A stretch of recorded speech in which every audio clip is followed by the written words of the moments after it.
चलिए बेटा, आज की क्लास हम लोग स्टार्ट करते हैं। काइनेमेटिक्स हमारा चल रहा था, राइट, है ना। देखो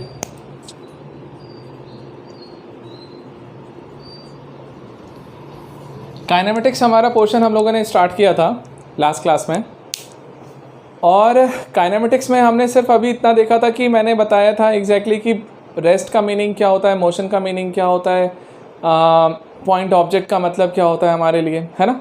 और उसी से रिलेट करते हुए मैंने कुछ फोर्सेस बताए थे, क्योंकि मैंने बोला था कि कुछ फोर्सेस हैं जो एक्ट करते हैं, कहीं ना कहीं लगेंगे।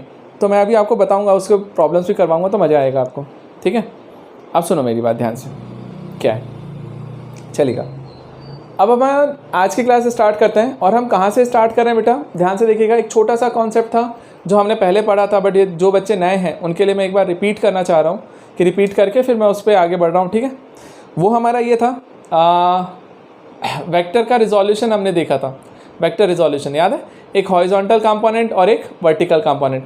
आप ज़रा उसका एक बार फंडा समझ लो, ताकि मैं उस पर प्रॉब्लम्स करवा पाऊँगा तुम्हें, है ना। अदरवाइज़ मेरे पर दिक्कत हो जाएगी मुझे समझाने में, ठीक है। ठीक, तो बेटा हम लोग यहाँ पे सबसे पहले मैं आपको थोड़ा सा एक्सप्लेन करता हूँ कि जो हमने वेक्टर कंपोनेंट किया था उसका मीनिंग क्या था, ठीक है। तो ज़रा ध्यान से देखना बेटा, जैसे मान लो कभी, है ना, सब लोग स्पेशली समझना बेटा, मैं प्रॉब्लम्स करवाने वाला हूँ, इसीलिए स्पेशली मैं ये चीज़ समझा रहा हूँ, अदरवाइज़ नहीं समझाता। और बाकी बच्चों से मैंने बोला यार वेक्टर वगैरह पढ़ो, है ना, क्योंकि वेक्टर का यूज़ मैं करूँगा, आज के प्रॉब्लम में भी करूँगा। तो जहाँ पे वेक्टर का यूज़ आए, और यदि कोई बच्चा नया है, यदि उसे थोड़ा डाउट आता है, तो कन्फ्यूज़ मत होना, ये समझना कि आप वेक्टर पढ़ोगे तो उसके बाद वो चीज़ आसान हो जाएगी। ध्यान से देखिएगा, हम लोग बोल रहे हैं बेटा, यहाँ पे हम लोग मेन चीज़ जो देखना चाह रहे हैं ना, वो है वेक्टर कंपोनेंट, है ना, या वेक्टर का रिजोल्यूशन हम लोगों ने देखा था। तो वेक्टर कंपोनेंट बोलें या वेक्टर रिजोल्यूशन बोलें, तो हम लोग किस तरीके से तोड़ते हैं। तो ध्यान से देखिएगा बेटा, कभी भी यदि मान लीजिए मैंने बोला ये ग्राउंड है हमारे लिए, ध्यान से समझना बेटा, यदि हम बोलते हैं कि ये ग्राउंड है, और इस ग्राउंड से यहाँ पर किसी पॉइंट पे मान लीजिए यहाँ पे कोई एक ऑब्जेक्ट रखा हुआ था, और इस ऑब्जेक्ट पर हमने एक फोर्स लगाया, एफ मैग्नीट्यूड का फोर्स लगाया, मतलब मैग्नीट्यूड बोल रहा हूँ बेटा, ध्यान से समझना, एफ मैग्नीट्यूड का फोर्स लगाया, मतलब मान लो यदि 10 है या 20 है या 30 है, जो भी है, ठीक है। तो मैंने बोला 10 न्यूटन का फोर्स या 20 न्यूटन का, 30 न्यूटन का, कोई भी फोर्स लगाया है। तो मैंने बोला कि कितने एंगल पे लगाया बेटा, मान लीजिए ये वाला एंगल कितना है इसका, थीटा एंगल। सपोज करिए थीटा एंगल, ग्राउंड के साथ थीटा एंगल बनाते हुए मैंने इतने एंगल पर एक फोर्स लगाया है। अब इस फोर्स का मीनिंग क्या होता है, ध्यान से समझना। हम लोग बोलते हैं कि नेट फोर्स तो इस डायरेक्शन में लगा, बट बेटा उसका इम्पैक्ट हमें दो डायरेक्शंस में दिखता है। कहाँ पे सर, हमें कई बार हॉरिजॉन्टल डायरेक्शन में भी दिखेगा और कई बार वर्टिकल डायरेक्शन में भी दिखेगा। अब हॉरिजॉन्टली भी दिखेगा और वर्टिकली भी दिखेगा। तो मैं बताता हूँ तुम्हें ये चीज़ कैसे समझा सकता हूँ, ठीक है। एक सेकेंड रुको, बस मैं तुम्हें एक्सप्लेन करने की कोशिश करता हूँ, रुको एक सेकेंड। जैसे देखिए बेटा, ये मैं एक चेयर लेकर के आया, ठीक है। अब देखना ज़रा सा, थोड़ा सा मैं इंक्लाइन करता हूँ ताकि समझ में आ जाए। चेयर दिखी, बाप रे, और कितना करना पड़ेगा, बस रे, ठीक है। ये चेयर है ना। अब ध्यान देना बेटा एक बार सब लोग, ठीक। और जो लोग नहीं देख सकते बेटा, वो एक काम करिए, रुकिए एक सेकेंड, मैं थोड़ा सा समझाने की कोशिश कर रहा हूँ बस इसके लिए, अदरवाइज तो ठीक है। देखो ध्यान से, मैं क्या बोल रहा हूँ, मैं थोड़ा सा हवा में उठा लेता हूँ इसको। मान लो ये चेयर ऐसा रखा हुआ है बेटा, है ना, ये चेयर है इस तरीके से। अब इस चेयर के बारे में यदि मैं बात करने के लिए जाऊँ, तो ज़रा सोचना एक चीज़, इस चेयर को यदि मैं यहाँ पे रख देता हूँ ग्राउंड पे, आपने ग्राउंड पे रखा, और अब मैं इसको फोर्स लगा रहा हूँ। ध्यान से देखना बेटा, मैं इस पर फोर्स लगा रहा हूँ, इसको खींच रहा हूँ। फील करना बेटा, जो उनको दिख नहीं रहा वो फील करना बस, कि मैंने उस पर फोर्स लगाया और इस डायरेक्शन में खींच। अरे मुझसे ड्राइंग बनाते नहीं आता भाई, मैं ड्राइंग नहीं बना रहा, ठीक है। मैं बनाने जाऊँगा चेयर और बन जाएगा पता नहीं कोई बिल्डिंग। देखो ध्यान से, जो पुराने स्टूडेंट्स हैं मेरे, उनको पता है कि मेरी ड्राइंग कितनी खूबसूरत है। देखो ध्यान से, अब ध्यान से समझना मैं क्या समझा रहा था, ध्यान से समझिएगा। ये जो चेयर है इसको मैंने यहाँ पे ऐसा रख दिया। अब मैंने बोला कि बेटा यदि मान लीजिए मैं इस पर एक फोर्स लगाऊँ ऐसा, तो मेरा जो फोर्स है, मान लो 5 न्यूटन, 2 न्यूटन, 3 न्यूटन, जो भी मैं लगा रहा हूँ, देखना यार मोबाइल गिर जाएगा, ठीक है। इस पर यदि मैं मान लीजिए मैं 5 न्यूटन, 2 न्यूटन, 3 न्यूटन जो भी लगा रहा है, मान लीजिए 10 न्यूटन लगाया बेटा, मैं यदि इसके ऊपर 10 न्यूटन का फोर्स लगा रहा हूँ तो 10 न्यूटन का फोर्स मैं इस डायरेक्शन में लगा रहा हूँ हाथ के अलाउंग, तो मैंने 10 न्यूटन से इधर खींचा। लेकिन जब आप फील करोगे ना, जब आप खुद से उठाओगे इसे फोर्स लगा के, तो आपको ऐसा लगेगा बेटा 10 न्यूटन का हमने जरूर इस डायरेक्शन में लगाया है, लेकिन ये चेयर तो आगे भी स्लाइड हो गई, मतलब ये हॉरिजॉन्टल डायरेक्शन में भी आगे बढ़ रही है। ठीक, अब यदि ये हॉरिजॉन्टल डायरेक्शन में आगे बढ़ रही है, इसका मतलब क्या हुआ सर, यदि चेयर हॉरिजॉन्टल डायरेक्शन में मूव कर रहा है मतलब हॉरिजॉन्टल डायरेक्शन में भी कुछ फोर्स लग रहा है। लेकिन मैंने फोर्स किधर लगाया था, मैंने तो फोर्स मेरे हाथ पे लगाया था ना, हाथ के डायरेक्शन में, तो इस डायरेक्शन में लगा रहा था, तो उसको तो सीधा ऐसा जाना चाहिए था, चेयर को ऐसा उठना था हाथ के साथ, लेकिन वो ऐसा नहीं हो रहा, वो आपका ऐसा स्ट्रेट भी जा रहा है, मतलब उस फोर्स का कुछ पार्ट हॉरिजॉन्टल डायरेक्शन में भी जा रहा है और कुछ पार्ट, ध्यान से सुनना, जब आप इसे उठाते हो तो ये चेयर ऊपर भी लिफ्ट कर जाती है ऊपर की तरफ, तो ये ऊपर भी उठ रहा है, मतलब अपर डायरेक्शन में भी कुछ फोर्स लग रहा है, हॉरिजॉन्टल डायरेक्शन में भी कुछ फोर्स लग रहा है। लेकिन मैंने जो फोर्स लगाया था वो तो लगाया तो सिर्फ हैंड पे था, लेकिन उसका कुछ इम्पैक्ट मुझे हॉरिजॉन्टली भी मिला और कुछ मुझे वर्टिकली भी मिला। तो मैं यही बोलता हूँ यहाँ पे कि यदि मेरे पास कोई एक वेक्टर है, वो किसी डायरेक्शन में लग रहा है बेटा, कोई वेक्टर यदि मान लीजिए किसी भी डायरेक्शन में लग रहा है, जैसे मैंने यहाँ पे बताया था कि फोर्स बेटा जो है वो कितने एंगल पे लग रहा था, थीटा। ठीक, तो मैं क्या बोल रहा हूँ ध्यान से समझना, मैंने यदि आपसे बोला कि वो फोर्स हमारा थीटा एंगल पे लग रहा है, ठीक, तो हम ऐसा बोल रहे हैं बेटा कि इस फोर्स का कुछ पार्ट होगा जो उस ऑब्जेक्ट को हॉरिजॉन्टल डायरेक्शन में ले जा सकता है, कुछ होगा जो वर्टिकल डायरेक्शन में। तो बस इतना सा मैं बताना चाह रहा था कि दोनों का इफेक्ट क्या आएगा, मतलब यदि देखा जाए तो इसका एक इम्पैक्ट आपको हॉरिजॉन्टल में मिलेगा, एक वर्टिकल। तो देखिए बेटा, हम इसके कंपोनेंट करते थे, क्या कंपोनेंट होता है ध्यान से देखना। हमने बोला जो ये जिसके साथ एंगल बनाता है, ध्यान देना बेटा, जिस एक्सिस के साथ एंगल बना रहा है, मतलब ग्राउंड के साथ एंगल दिया है, तो इसको जिसके साथ एंगल बनाता है ना, उसे बोला जाता है बेटा, याद रखिएगा नाम से, हॉरिजॉन्टल कंपोनेंट।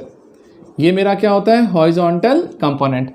और इस हॉरिजॉन्टल लाइन से परपेंडिकुलर डायरेक्शन में जो एक मिलेगा ऊपर की तरफ, तो ये जो मिलता है ना, इसको बोलते हैं क्या, वर्टिकल कंपोनेंट। तो बेटा एक होता है आपका हॉरिजॉन्टल कंपोनेंट, एक होता है आपका वर्टिकल कंपोनेंट। तो हम लोग बोलते हैं यदि एफ फोर्स इस डायरेक्शन में लग रहा है तो उसका कुछ पार्ट हॉरिजॉन्टल डायरेक्शन में लगेगा और कुछ पार्ट वर्टिकल डायरेक्शन में लगेगा। तो मैंने बोला सर हॉरिजॉन्टल में कितना लगेगा, तो देखो ध्यान से बेटा, हम ऐसा लिखते हैं, ध्यान से समझिएगा, हम इसको एफ एक्स से रिप्रेजेंट करते हैं, एफ एक्स। एक्स मतलब क्या, देखो स्टैंडर्ड बता रहा हूँ कि कभी भी हम लोग यदि क्वाड्रेंट सिस्टम की बात करने जाए तो इधर एक्स एक्सिस लेते हैं और इधर क्या लेते हैं, वाई। तो हम लोग हमेशा बोलेंगे कि हॉरिजॉन्टल डायरेक्शन जो है एक्स का है, वर्टिकल जो है वो वाई का है। तो देखो ध्यान से, मैंने बोला एफ एक्स मतलब इधर साइड। तो देखना बेटा एक चीज़, एरो का ध्यान रखना, यहाँ से जो फोर्स लगा था ना, फोर्स बाहर की तरफ लगा है, एरो बाहर है, तो उसी का एक पार्ट इधर साइड लगेगा, तो ये एरो भी बाहर ही मिलेगा और इसकी वैल्यू क्या लिख रहा हूँ, एफ कॉस थीटा। तो मैंने बोला यार ये भी बाहर की तरफ ही जा रहा है, तो ये हॉरिजॉन्टल में जा रहा है, तो इसको मैं लिख रहा हूँ एफ कॉस थीटा। तो मैंने लिखा ये एफ कॉस थीटा हो गया एफ एक्स। तो जो एफ एक्स आ रहा है ना हॉरिजॉन्टल कंपोनेंट, वो मेरे लिए क्या निकल के आया बेटा, एफ कॉस थीटा। अच्छा वहीं सोचो, ये जो ऊपर वाला है ये वाई के अलॉन्ग है, तो इससे हम लोग वर्टिकल कंपोनेंट बोलते हैं और इसे एफ वाई से रिप्रेजेंट करते हैं और इसकी वैल्यू होती है बेटा एफ साइन थीटा। इसकी वैल्यू क्या है, एफ साइन थीटा। तो हमने ऐसा बोला बेटा, ध्यान से देखना कि एफ कॉस थीटा इधर लगा, एफ साइन थीटा इधर लगा, ठीक है। तो F cos theta, F sine theta. तो बस ये कंपोनेंट करते आना चाहिए कि कभी भी कोई तुम्हें एक वेक्टर दिया हुआ है, ध्यान से समझना बेटा, कोई वेक्टर है तो उसके दो कंपोनेंट किए जा सकते हैं, एक हॉरिजॉन्टल और एक वर्टिकल। हॉरिजॉन्टल कौन सा होगा बेटा, हॉरिजॉन्टल कौन सा होगा, हॉरिजॉन्टल वो होगा जो एंगल बना रहा है जहाँ से, और वर्टिकल कौन होगा, उसके परपेंडिकुलर लाइन। जैसे देखो एक और देखते हैं, यदि मान ले बेटा यहाँ से मैंने बोला होता तुम्हें कि ये इधर जा रहा है, ये ए वेक्टर है, ठीक। अब ये ए वेक्टर है और ये एंगल कितना बना रहा है बेटा, यहाँ से मान लो ये ऊपर से यहाँ से थीटा एंगल बनाता है। ध्यान से देखना बेटा, कंफ्यूज मत होना।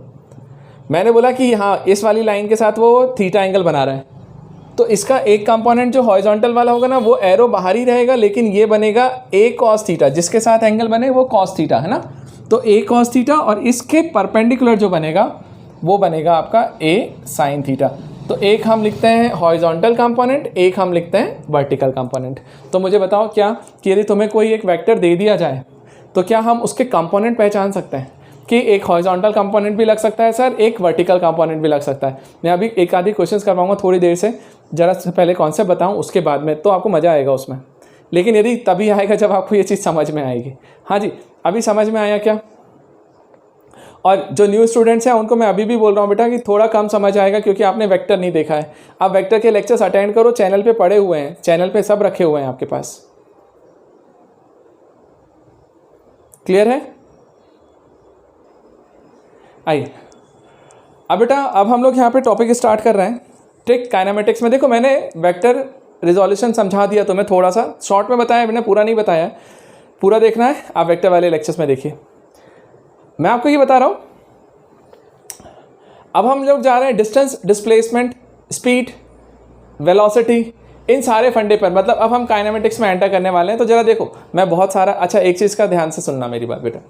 मेनली मैं आप लोग को जो अभी यहाँ पे इंटरटेन कर रहा हूँ, पढ़ा रहा हूँ, वो मेनली मैं जेई और नीट को फोकस करके कर रहा हूँ। ठीक है, बोर्ड तो ऑटोमेटिकली कवर हो ही जाना है उसके अंदर में, क्योंकि उसका लेवल तो उतना होता ही नहीं है। तो हमारा अप्रोच कहीं ना कहीं ध्यान रखिएगा न्यूमेरिकल पे ज़्यादा जाएगा। मतलब मैं आपको न्यूमेरिकल पे ज़्यादा लेकर के जाने वाला हूँ, हर चीज़ को समझाऊंगा, उसके बाद में न्यूमेरिकल्स करवाऊंगा।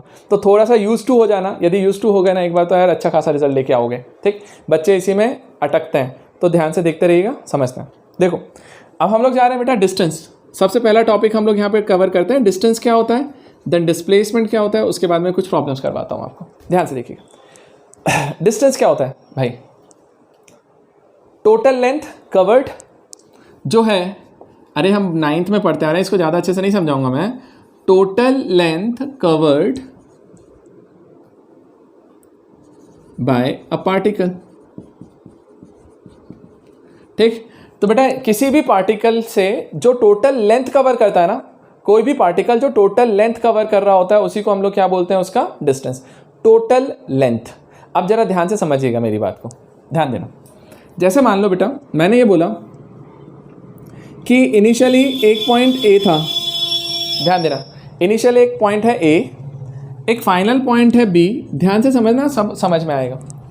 आपने ए पॉइंट से चलना स्टार्ट किया, बी पॉइंट पे जाना है, ठीक है, चलेगा। अब हमने बोला चलो अपन वही वाला एग्जांपल लेते चलते हैं ना, देवदास और पारो वाला। ठीक है, सोचो ये देवदास का घर, ये पारो का घर। वैसे देवदास का कोई घर ही नहीं होता ना, वो तो भटकती आत्माएं होती हैं। ध्यान से देखना, झूमते झूमते रहती हैं बस। देखो ध्यान से, सुनो ध्यान से। अब ये देवदास का घर, ये पारो का घर। अब उसको जाना कहाँ था, ध्यान से सोचना। देवदास को जाना है पारो के पास, अरे मिलने जाना है। देखो ध्यान से, अब चक्कर क्या है यार, एक इंसान होता है जो नॉर्मल तरीके से जाएगा, एक रास्ता बना हुआ है, रोड बना हुआ है सीधे जाने का, ऐसे भी जा सकता है बंदा, है ना, होश में रहेगा तो सीधे जाएगा। लेकिन फिर भी मैंने बोला चलो एक तरीका ये था कि भाई वो ऐसे भी जा सकता था। दूसरी बात, आपको पता है उसका कैरेक्टर कैसा था, ड्रिंकर्स का। अब ड्रिंक करा हुआ इंसान जो होता है वो क्या होता है, एक खुली किताब, है ना। सुनो ध्यान से, वो ऐसा घूमते घूमते घूमते घूमते घूमते भी जा सकता है यहाँ से। मान लो बेटा वो इस वाले रास्ते से गया तो ये सेकंड वाला रास्ता है। कभी वो निकला घर से कि जा तो वहीं रहा हूँ, तो लेकिन भाई गया तो ऐसे ऐसे ऐसे ऐसे ऐसे ऐसे ऐसे घूमते घूमते यहाँ पहुँच गया, तो पहुँच सकता है वो कहीं भी। तो सुनो मेरी बात, ध्यान से समझना, मेरी बात को ध्यान से समझना।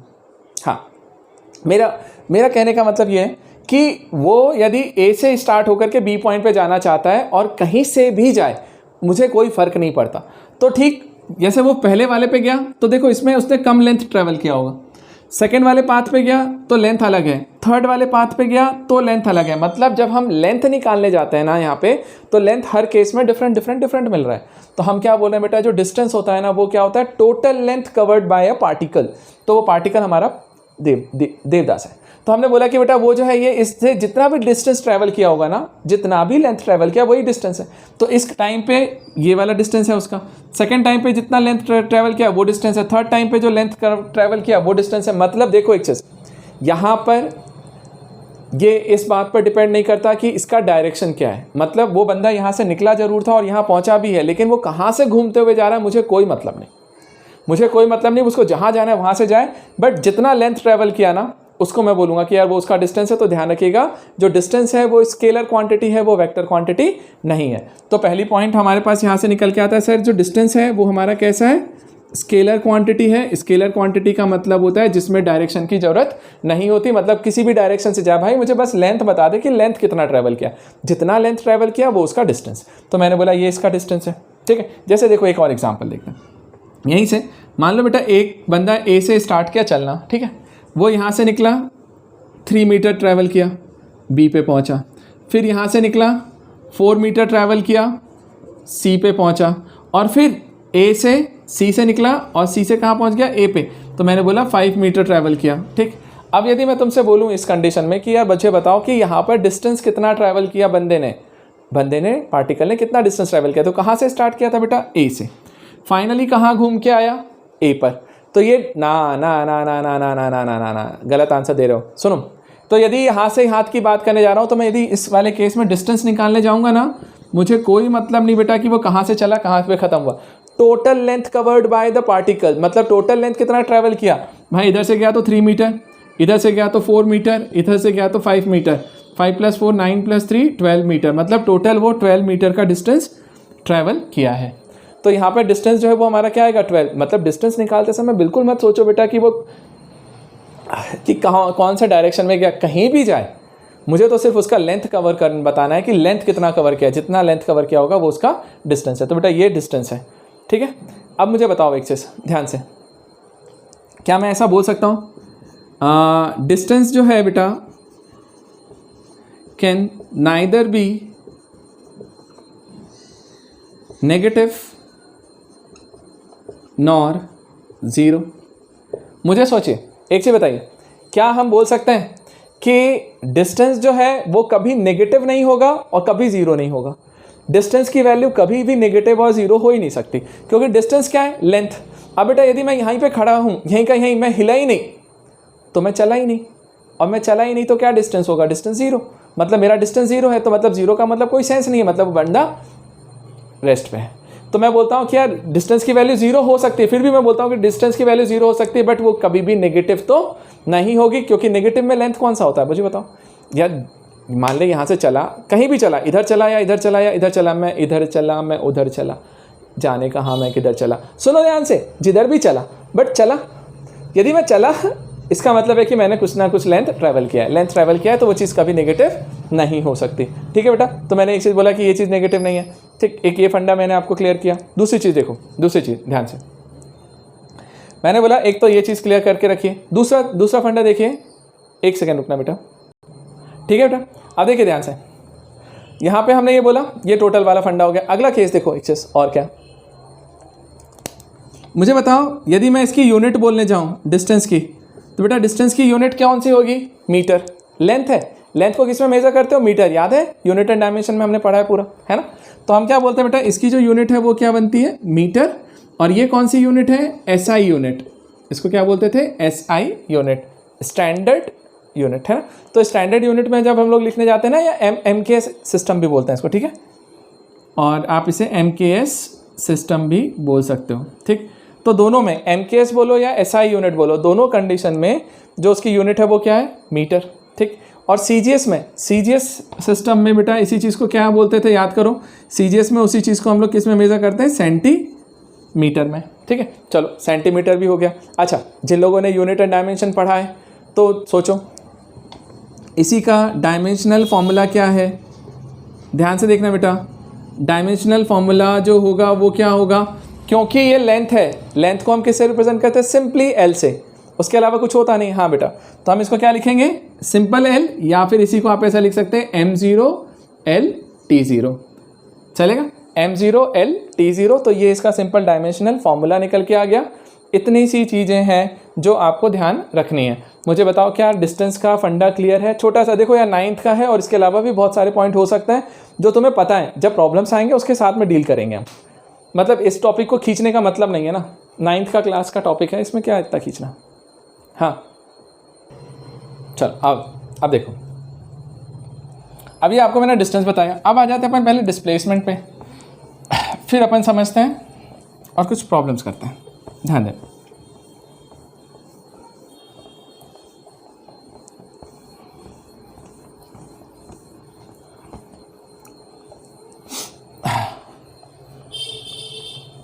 बेटा डिस्प्लेसमेंट की बात करने जाएं यदि हम, डिस्प्लेसमेंट क्या होता है तो ध्यान से देखना।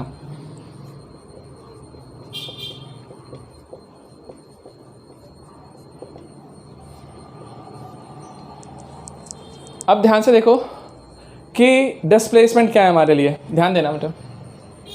जब आप डिस्प्लेसमेंट के बारे में बात करने जा रहे हो ना, डिस्प्लेसमेंट को क्या लिखोगे, सर डिस्प्लेसमेंट क्या होता है मेरे लिए, तो मैं बोलता हूँ shortest distance between 2 points, shortest distance between 2 point, है ना।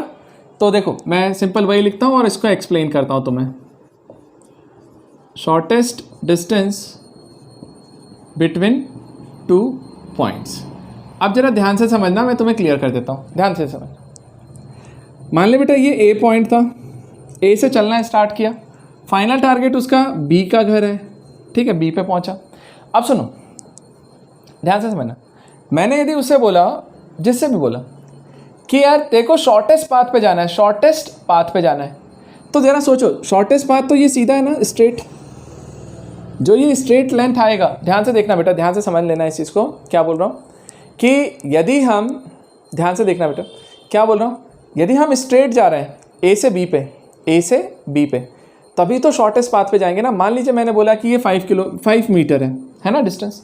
अब सोचो यदि मान लो तुम यहाँ से निकले, तुम ऐसा जाते, यदि ए से बी की तरफ यदि जाते तो 5 मीटर पे ट्रैवल करते, बट यदि मान लो तुमने ऐसा मन में आया कि सर यहीं से चला चला चला और लास्ट में जाके थोड़ा घूम के गया यहाँ से, मुझे बताओ क्या ये शॉर्टेस्ट पाथ होगा? नहीं, शॉर्टेस्ट नहीं है। शॉर्टेस्ट तो ये है यदि वो स्ट्रेट निकल जाए तब, यदि थोड़ा भी मूव कर गया, घूम गया, इसका मतलब है लेंथ उसने ज़्यादा ट्रैवल कर लिया, और लेंथ यदि ज़्यादा ट्रैवल कर लिया तो वो डिस्टेंस नहीं है, समझ, वो सॉरी वो डिस्टेंस है, वो डिस्प्लेसमेंट नहीं है, शॉर्टेस्ट पाथ नहीं है। तो मैंने बोला यदि इतना भी घूम गया तो वो शॉर्टेस्ट नहीं है। अच्छा, दूसरा काम ये हो सकता था कि यदि मैं इसी चीज़ को ऐसे घूमते हुए ऐसे निकलूँ, तो उस कंडीशन में भी लेंथ वो इससे ज़्यादा ही ट्रैवल करेगा। यदि वो ऐसा यहाँ से जा रहा है तो भी लेंथ ज़्यादा ट्रैवल करेगा। इसका मतलब क्या है? इसका मतलब ये है कि यदि उसे शॉर्टेस्ट पाथ पे जाना है तो वो इस डायरेक्शन को फॉलो नहीं कर सकता, वो इस डायरेक्शन को फॉलो नहीं कर सकता, उसको एक ही डायरेक्शन को फॉलो करना पड़ेगा, और वो डायरेक्शन कौन सा है? ए टू बी, स्ट्रेट। यदि वो स्ट्रेट ट्रैवल करेगा, यदि वो स्ट्रेट ट्रैवल करेगा तभी वो शॉर्टेस्ट पाथ पे जाएगा, अदरवाइज नहीं। तो इनडायरेक्टली क्या हुआ मालूम है? जब हमने शॉर्टेस्ट पाथ की बात करी तो कहीं ना कहीं मैंने उसका डायरेक्शन फिक्स कर दिया, यार उसको स्ट्रेट ही जाना पड़ेगा, इसी डायरेक्शन में जाना पड़ेगा। यदि वो इस डायरेक्शन में नहीं गया तो उसको शॉर्टेस्ट पाथ नहीं मिलेगा। इसका मतलब है कि जो शॉर्टेस्ट पाथ पे जब भी आप जाओगे तो भैया वो एक फिक्स्ड डायरेक्शन होती है कि आपको एक ही डायरेक्शन में जाना पड़ता है, जिस डायरेक्शन में आप जाओगे तभी शॉर्टेस्ट मिलेगा। तब मैं बोलता हूँ कि यार ये चीज़ मेरे लिए क्या हो जाता है? डिस्प्लेसमेंट। और डिस्प्लेसमेंट जो है वो एक वेक्टर क्वांटिटी है। क्यों? क्योंकि उसमें मैग्नीट्यूड तो है, साथ ही साथ डायरेक्शन भी होता है कि डायरेक्शन बिना हम जा ही नहीं सकते, तो ये एक वेक्टर क्वांटिटी होती है। तो ध्यान से समझिएगा बेटा, पहला पॉइंट कि हमने बोला कि जैसे वहाँ पे हमने बोला था वो स्केलर है, तो यहाँ पर हम लोग बोलते हैं ये वेक्टर क्वांटिटी होती है। और वेक्टर क्वांटिटी यदि है, ध्यान से समझना, वेक्टर क्वांटिटी यदि है तो वो डायरेक्शन पर डिपेंड करेगी। अब सुनो ध्यान से समझना सारी चीज़ बेटा। यदि मान लीजिए इस एक ही इनिशियल पोजीशन कितनी थी सर? x1, मतलब इनिशियली वो x1 पे था। देखो कंफ्यूज बिल्कुल नहीं होना, मैं आपको अच्छे से समझा देता हूँ, ध्यान से देखिए। इसी चीज़ को मैं यहीं पे बनाता हूँ और आपको क्लियर करता हूँ, देखना ध्यान से। मान लो ये नंबर लाइन है हमारा x एक्सेस वाला, राइट।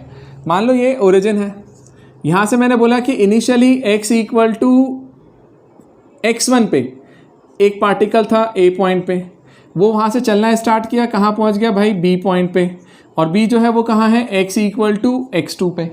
तो मैं आपसे पूछ रहा हूँ कि x इक्वल टू x1 पे a था, x2 पे b है। हम क्या बोलना चाह रहे हैं वो देखिए, ध्यान से समझिएगा। हम बोल रहे हैं यहाँ पर डिस्प्लेसमेंट क्या होगा? डिस्प्लेसमेंट, तो देखो बेटा डिस्प्लेसमेंट हमेशा होता है, ध्यान रखना, शॉर्टेस्ट डिस्टेंस है, मतलब ये वाला। कैसे लिखते थे याद है?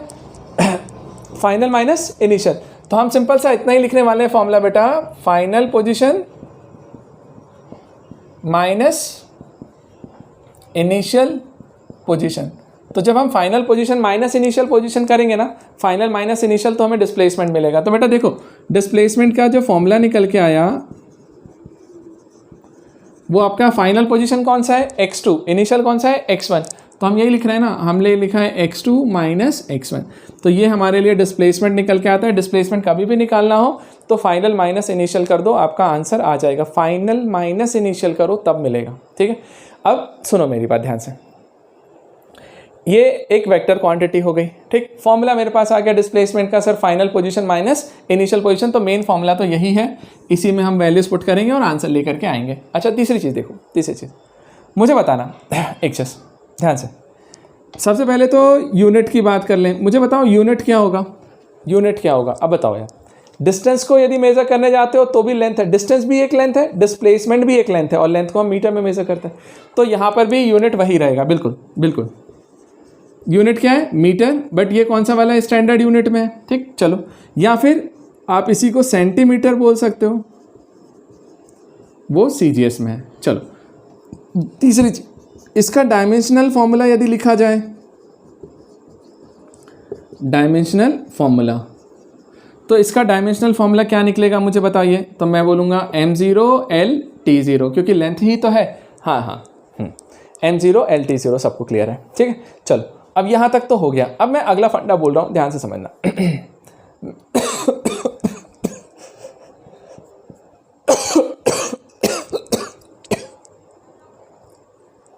Displacement may be positive, negative और ज़ीरो।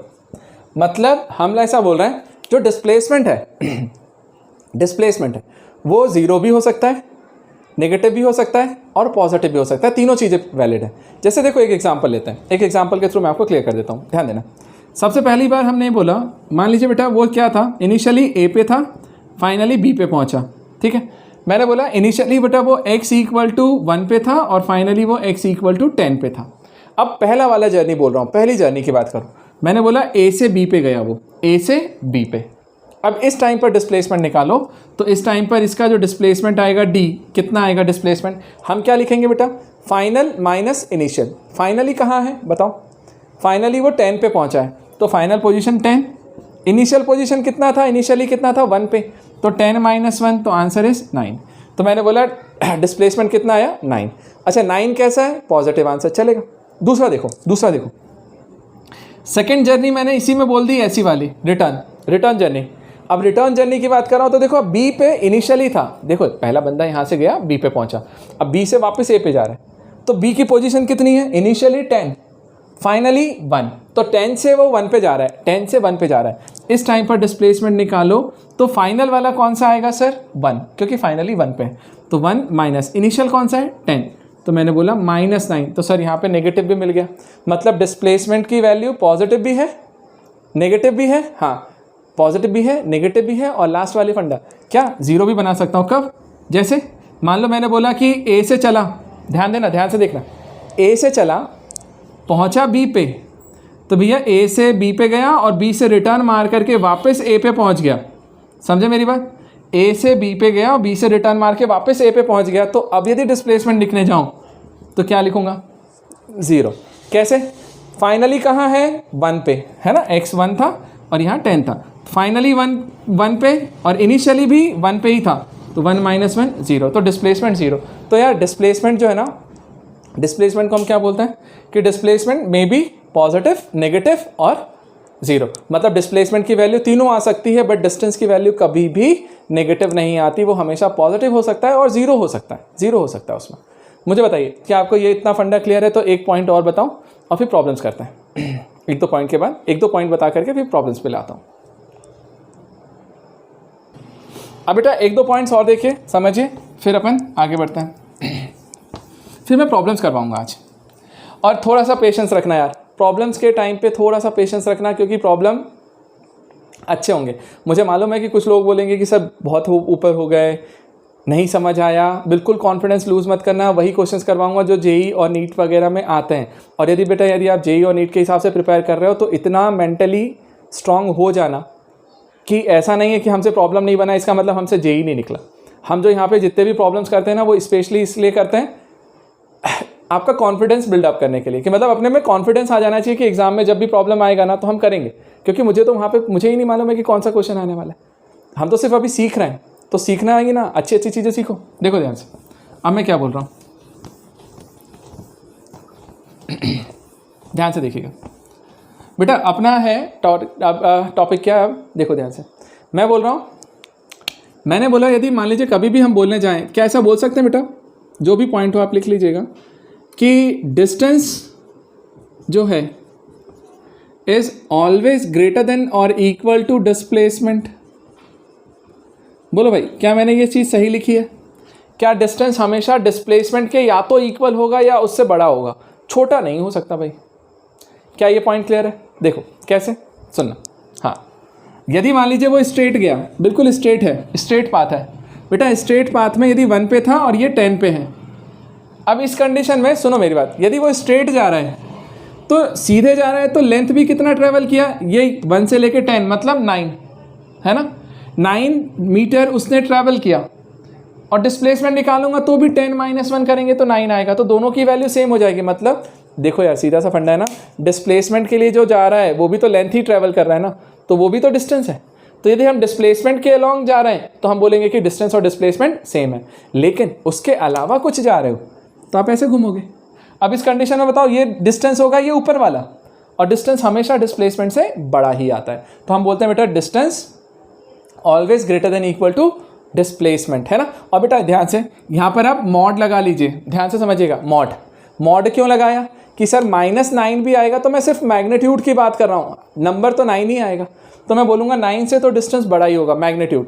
माइनस साइन ये बता रहा होगा कि डायरेक्शन किधर हो गया, है ना, तो हम उसकी बात नहीं कर रहे, हम मैग्नीट्यूड की बात कर रहे हैं। तो मैं बोल रहा हूँ डिस्प्लेसमेंट से तो हमेशा डिस्टेंस बड़ा ही होता है, और यदि ऐसा होता है तो एक ऑब्जेक्टिव पूछा जाता है कई बार छोटा मोटा, कभी पूछ ले तो इनको डिवाइड कर दे यार, ये जो डिस्टेंस है इसको डिवाइड कर दूँ डिस्प्लेसमेंट के मैग्नीट्यूड से यहाँ पे,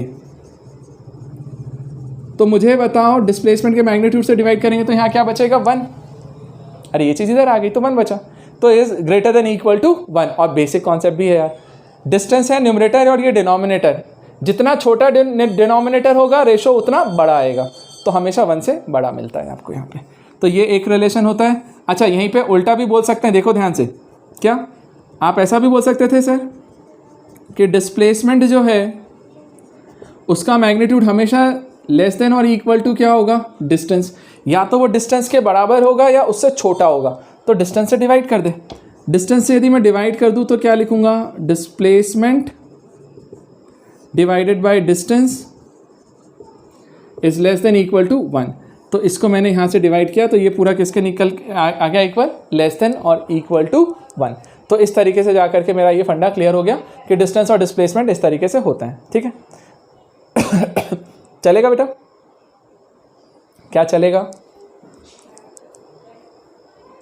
ठीक है। अब सुनो एक पॉइंट और देखना, अब एक पॉइंट और देखिए बेटा, इसी में जैसे मैं आपसे बोल रहा था, ध्यान देना। अब एक पॉइंट और, वो क्या है कि जैसे मान ले बेटा मैं यहाँ पे बोला होता कि ए से बी पॉइंट पे आप गए, कहाँ गए, ए से बी पॉइंट पे, ठीक है। अब जरा सोचना, जरा यदि तुम ए से बी पॉइंट पे जा रहे हो, एक सेकंड बेटा रुकिएगा ना, बंद ना हो जाए,